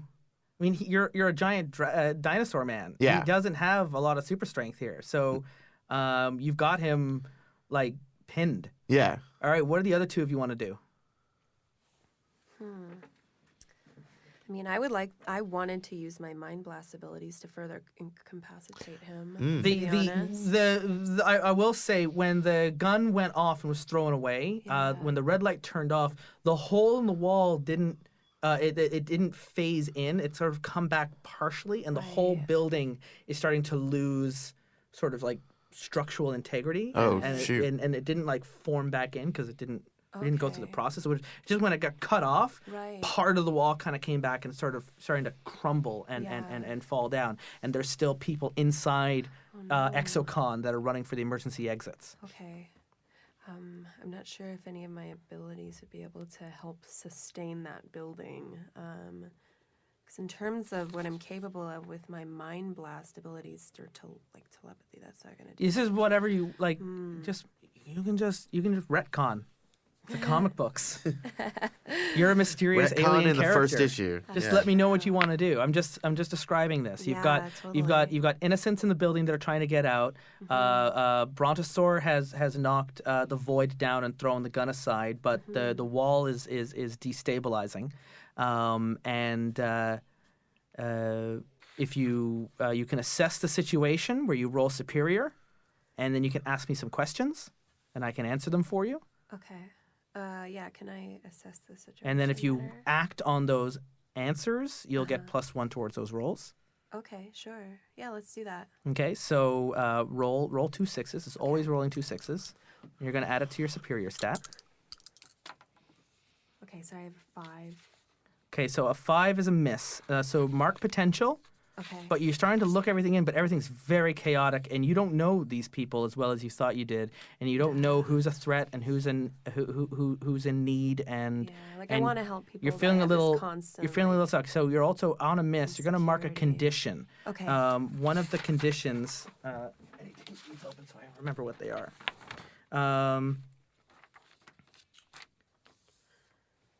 You get to choose afraid, angry, guilty, hopeless, or insecure. Hopeless or insecure, I feel, would be appropriate. Yeah, a bit on the hopeless side, not really knowing. I don't really know for what sure. I don't know what I can do. I don't know what my powers can do. So so mark off hopeless as a condition. Okay, sure. And if you end up getting all conditions, you're out. You have to run away. Oh no. Let's hope So that doesn't Jane, white light isn't doing much. Brontosaurus tackled the void, threw the gun away, but the device has been turned off. But things are starting to crumble around.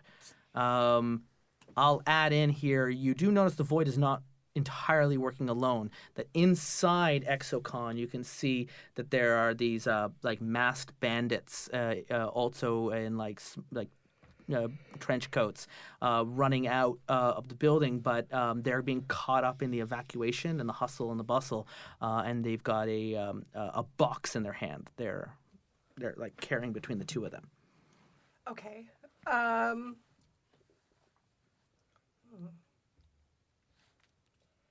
I guess maybe I would want to. You got White Light, who doesn't know Yeah. what to do. You got Bront, who's fighting Mano a Dino against the Void, and you have Innocence running and potentially henchmen getting away. Okay. So suppose I'd want to stop those henchmen. You do whatever you want.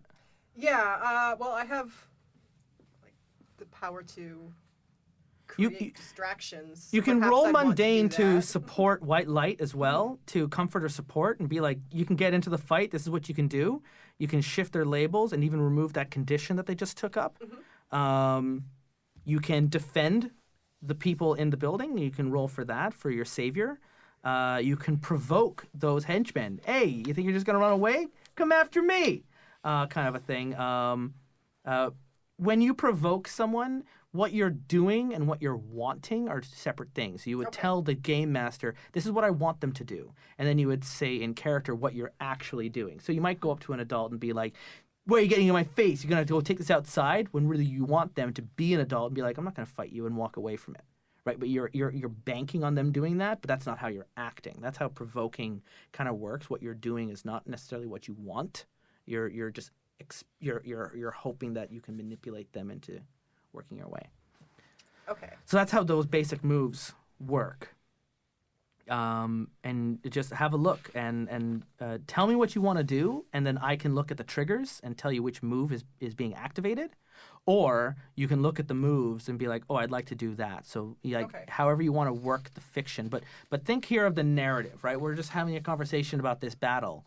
And from there, we'll figure out what the moves are. Okay. Like, what do you want to do here, as I've described the situation? I guess defend the people in the building.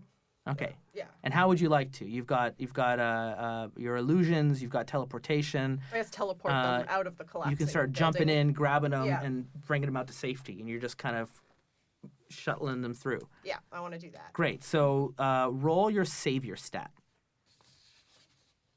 Okay. So you roll both every time? Every time. Okay. And then add your savior number to it. It's 9. It's a 9. So on a 7 to 9, this is going to cost you. Okay. Expose yourself to danger or escalate the situation. Add a team to the pool. Take influence over someone you protect. Clear a condition. That's for NPC threats. On a hit, you keep them safe and choose one. On a 7 to 9, it costs you. Expose yourself to danger or escalate the situation. So this is and you can also add team to the pool. Take influence over someone that you're protecting. You're protecting NPCs, so that doesn't really matter right now. If you were protecting another player, you could get influence over them. You can clear a condition. You don't have any conditions. So we'll just add team to the pool. As well, if anyone wants to help another player in their action, they can use team, and they can jump in. You can be like, oh, I'm helping her out. So you throw the void to the side and start grabbing people out of the doors, right? That right? might actually be a good idea. Like, those are all things you can do. And at any Yeah. time, this isn't like, there's no initiative rolls. This is all happening together collaboratively. So, and maybe you Well, see, I want to help. you see, like, oh, You've I can help encouraged with me that. To be like, okay, yeah, no, you know what? Snap out of it. Let's. do you have telepathy? I do have telepathy. Yes, you can start like holding the wall up. Oh, yeah. I Right, guess to you stop it from falling down. You I can could do start. that, Maybe you can unleash your powers. Yeah. Is one of the moves where you don't really know exactly what all of your powers do because you never really had an opportunity to use them on Galia, and now you're like, can I hold this wall up? Yeah. I don't know. Let's find out. And you Yeah. start really pushing your telepathy to its limits. Yeah. That would be you would roll freak for that, and you could do that. You could do that Can I right do now. that right now? So first, Jane, you have to choose though. Are you exposing yourself to danger, or are you escalating the situation? Because you're grabbing people out of the room, but it's coming in at a cost now, as you're going in and out and in and out. I guess exposing myself to danger because So, the building's collapsing. These guys, these henchmen inside, they see what you're doing, and they start taking hostages. They're holding on to them, going like, if you're gonna get rid of them, you're gonna take us out with them. And they're like, and they've got these similar looking energy weapons that were being used to cut a hole through the wall. They're now pointing at civilians as they're seeing you going in and out, and they're like, you're gonna get us out too. And now when you teleport back in. So now you've did you want to expose to danger or escalate the situation? I said exposed to danger. Okay, never mind then. That would be escalating. Exposing danger, falling debris from the ceiling. Okay. So you're going to roll. You don't have any conditions, so just roll 2d6. You might take a blow from falling rocks as the building is starting to crumble. So I got 9. Sorry, which stat was Yeah, I'm that? just tell me what the result is. Okay. I'll tell you what happens. So it's 9. It's a 9. Mark.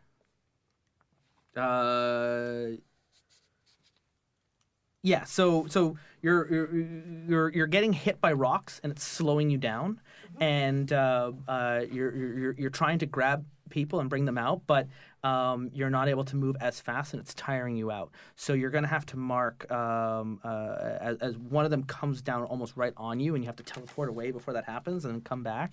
Mark a condition, and you get to pick which one.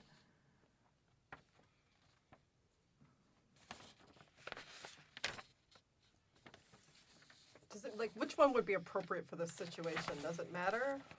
Or actually, what you can do is you can give ground, so you can like stop teleporting in, or you can lash out verbally, provoking a teammate to do foolhardy action, like, "Are you guys gonna help me?" kind of a thing. Okay. As well as, let me have a look at your playbook at what moves you have, because you also have. I don't know what these moves are. I don't have them all memorized. If there's a move in here that you think is more appropriate than a basic move, use it. Okay. Just tell me.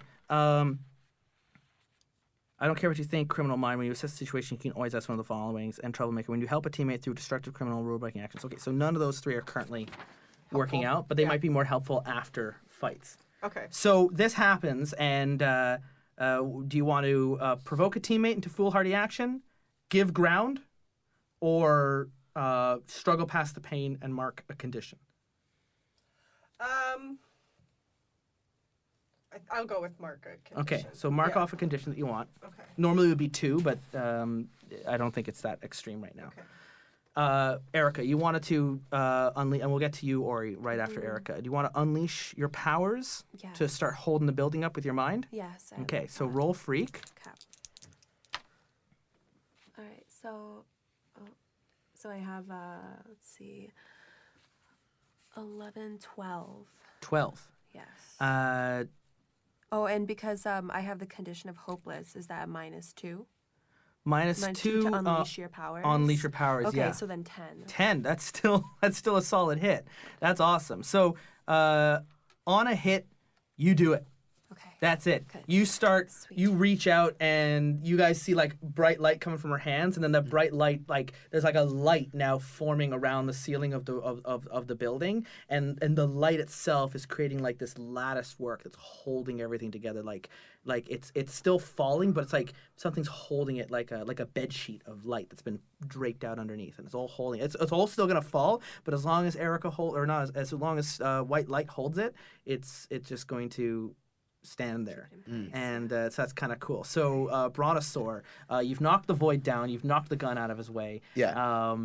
What would you like to do now? You've also you were looking at one of your own playbook abilities. Yeah, I was just skimming over these, like what I'm actually able to do. Because at this point, like we've mostly got the situation under control, other than like the building's You could have structural rolled integrity. unstoppable when you smash your way through scenery to get away, to get to or away from something. That would have been like when you're running towards them at the very yeah, beginning. yeah. You could have rolled. The world breaks before you, and you get what you want. That would have been great. And It's good be to the know that monster. I have when you that. frighten, intimidate, or cow others with your monstrous form, roll freak. Throw one off and make themselves vulnerable to you, or they flee. Do you want to be the monster to the void? Yeah. Get him out of the scene and just help the civilians? Well, I Let's kind of just- want to know what the heck he's trying to do, or is he just like a throwaway dude who's just like trying to rob a building? Right now, he's a new player on the scene who's trying to rob a building. Okay, yeah, I'm just gonna be the monster. So I am my own monster. So roll. Is it freak? Is that what that says? Yeah. So roll your freak, I'm a freak. which is a +3 still. Yeah, it's 13. Yeah. So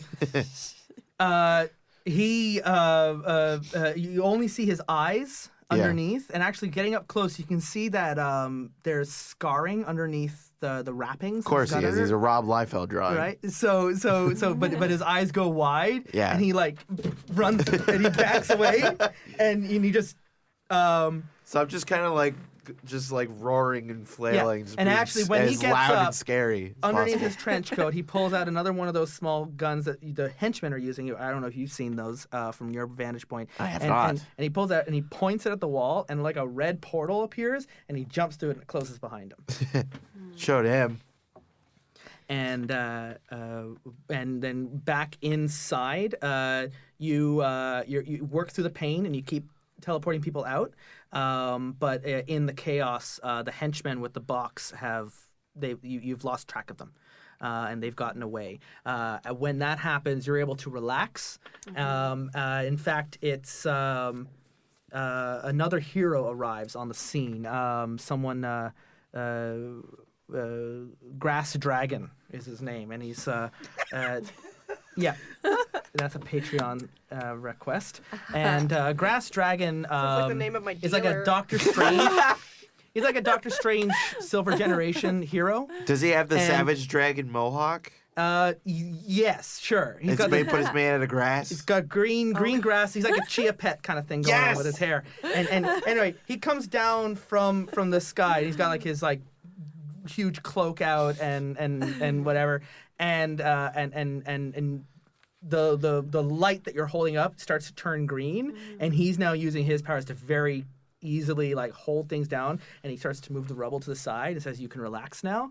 And some of the other adult heroes start to arrive on the scene and dealing with the cleanup as the three of you are now being sort of like left behind in all like the chaos as the police start moving in and taking witness statements. And no one knows what's happened to the void or what was going on. No one knows what was stolen from that, from the henchmen or where they went.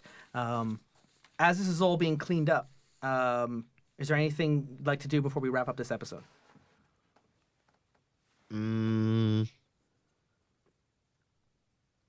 Can we do like a As a team, like is there something you'd like to say, you'd like to talk to each other? Should do like a team high five. I was just thinking that. Three-way high five. Yes. Like, you saved like- some people here. I have one of your team moves here that you have is, each playbook has 2 moves listed under the section team moves. These are always, they're in your playbooks. That's why. They're not, they're on the back, very back where it says team moves. When you Yeah. share a triumphant celebration with someone. Oh, Right? it literally is the high five move. Yeah. Sorry, I was looking for it under basic moves, but it's not there. Yeah. It's in your playbook.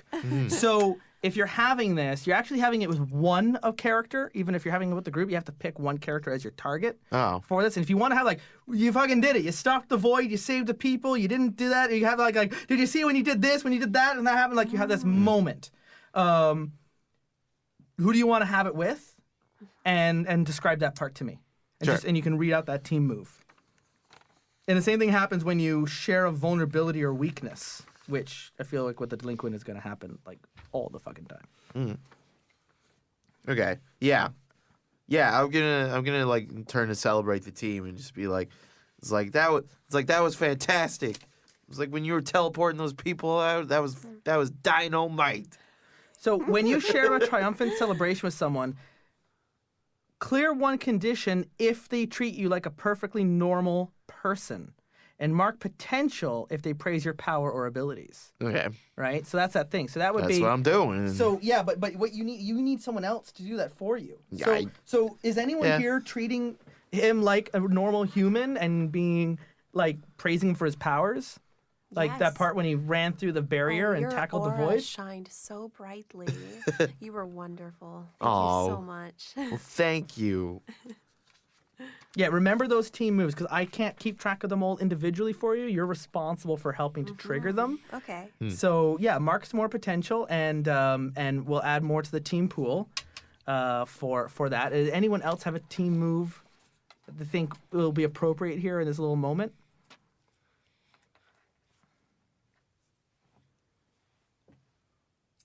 Jen, I don't know if this is. just read it out. So my triumphant celebration team move is when you share a triumphant celebration with someone, ask them if they think you're cool. If they say yes, give them influence and take influence over them. If they say no, mark a condition or spurn them immediately. If they're a teammate, then either way, add team to the pool. So ask one of them if they thought that whole bit we saw. Did you see when I was doing the teleporting? Hey, White Light, did you think it was cool when I? You don't have to say think it was cool, right? Like you don't have to feel like it's being lame, but like it's that moment when No, that would Ray and not be Finn, very like chill. in Force Notice Awakens, me. when Ray and Finn meet up in the Millennium Falcon after their first fight, like, did you see what I did? That yeah, did you see that? That was crazy. Like that. That's the same thing. That was pretty cool. Just a little. They say yes, give them influence and take influence over them.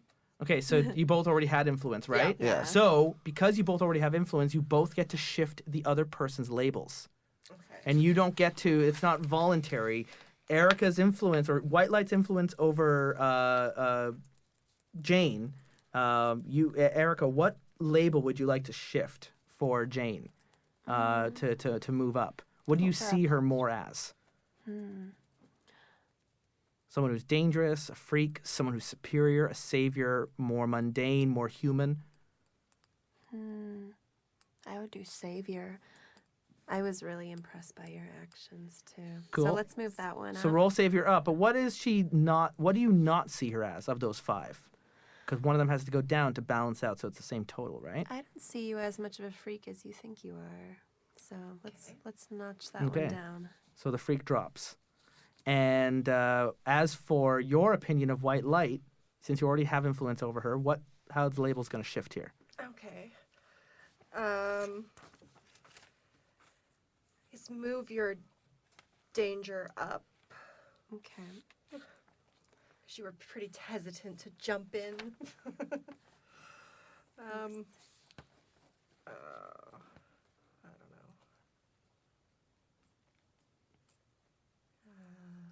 It's hard to know what to.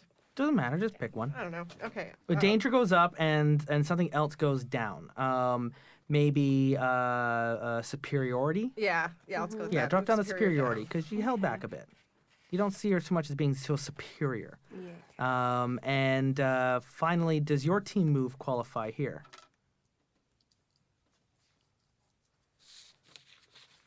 For my team move? Yeah.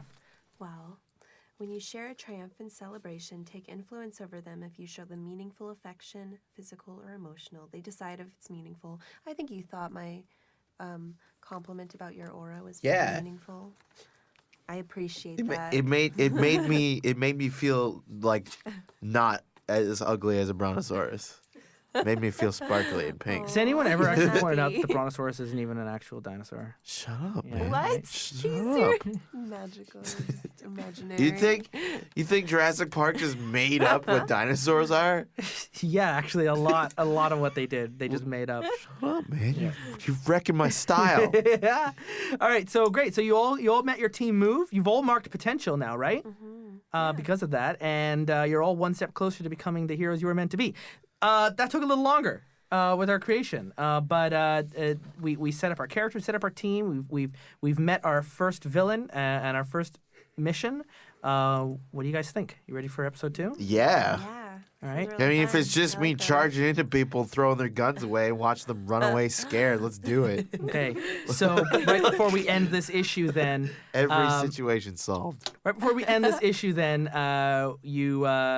Jane, you pick up your phone because you had it off during the fight. And you've opened it up. You have 14 missed calls from your father.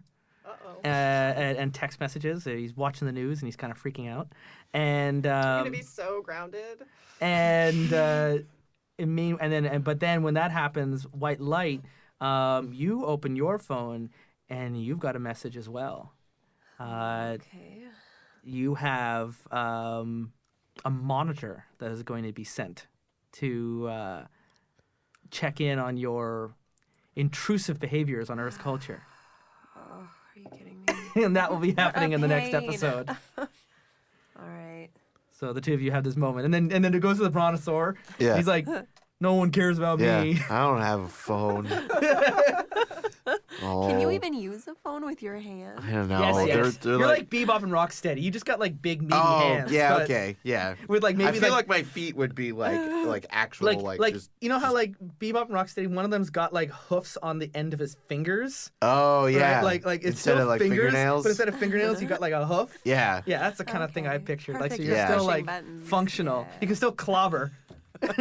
I have to use like an iPad. Yeah, that's the thing with the. I was gonna say you totally break. But that no, you phone. can't use the iPad because It's got a there's cracked screen you on can't, it. there's no electrokinetic connection for the digitizer on the screen because you got hoof nails. Oh, Oh yeah, but So- you painted like that stuff on your hoofs so that it So actually. you need to like. I got those like gotta use those, one of those, like like- finger gloves. or like little styluses. Yeah. Yeah. Yeah. Trying to use a stylus with these like clubbed. Or like a dinosaur eating with horrible chopsticks. Oh, lovely. All right, well, I just want to use Twitter. for the beginning of our Masks story, for the new generation of our misfit team of misfits, I've been Justin Ecock, playing through Masks. We figured out this story, joined around the table with our transformed brontosaur, Orie Falconer. our delinquent Jane Doe, Jenn Walker. and the outsider White Light. Erika Szabo. And until we meet next time, the Void is not a one-off villain, Orie. It's the beginning of an arc I am calling The Other City. Well, then he better remember that look of terror in his eyes. Because the brontosaur is the most terrifying of all dinosaurs. The king of dinosaurs, if you will. Really, I almost want to make, I think I've already decided what my next villain for the next episode is going to be. Oh.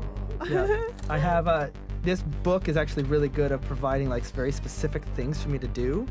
And one of them is to like definitely find like other transformed creatures to be villains against you man. and to have them attack you with unthinking hordes. I swear, if street sharks just start showing up, we're gonna have some problems. You're making other dino kind look bad. We won't have it. Ah, bite me. All right, until we meet again next week, thank you for listening here on the Terrible Warriors. I've been Justin Ecock, and take it away, Justin. And the Terrible Warriors has new episodes every Tuesday and every Thursday. Masks will return in 2 weeks' time. We have a villain now, and the transformed, the delinquent, and the outsider are going on patrol. And if you return to us on Thursday, Derek the Bard and his Edmonton crew are playing The Secrets of Cats of Gravity Falls.